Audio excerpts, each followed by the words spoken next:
Next, समाचार पत्र अथवा कहानी की किताब पढ़ना, पत्र लिखना अथवा कक्षा में किया गया लिखित कार्य लिखित भाषा के कुछ उदाहरण हैं। मातृभाषा, मातृभाषा को इंग्लिश में हम कहते हैं मदर लैंग्वेज। मातृभाषा क्या है? बच्चा सबसे पहले अपने माता पिता और परिवार के सदस्यों द्वारा बोली जाने वाली भाषा सीखता है। यह उसकी मातृभाषा है। विविध प्रदेशों, प्रांतों और देशों के रहने वालों की मातृभाषा भिन्न भिन्न होती है।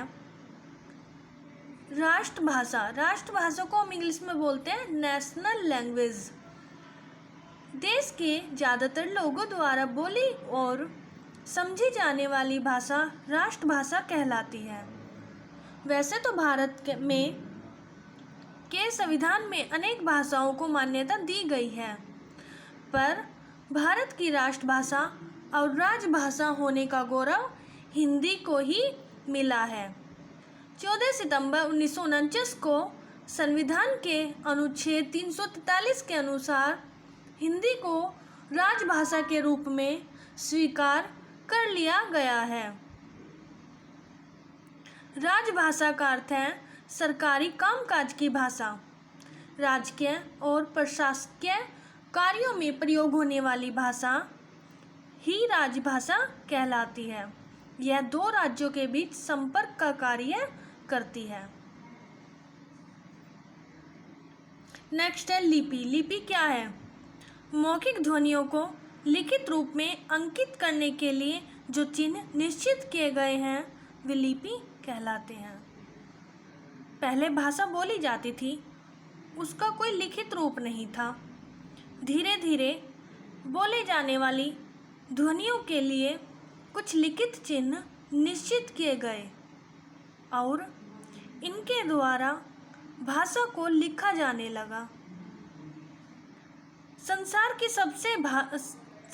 की सभी भाषाओं को लिखने का तरीका अलग अलग है, इसलिए विभिन्न भाषाओं की लिपियां भी भिन्न भिन्न हैं।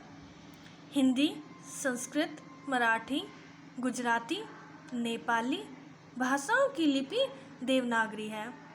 अंग्रेजी रोमन लिपि में लिखी जाती है। उर्दू की लिपि फारसी है।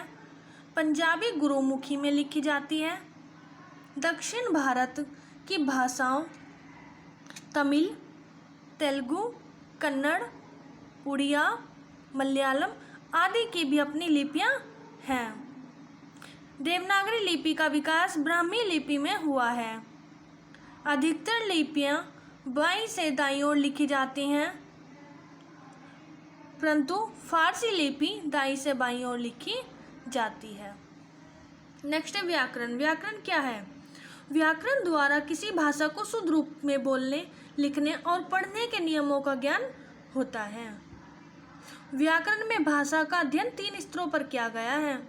फर्स्ट वर्ण विचार, सेकंड पद विचार एंड थर्ड वाक्य विचार। जो पद विचार है उसके 2 टाइप्स होते हैं, शब्द स्तर पर एंड नेक्स्ट पद स्तर पर।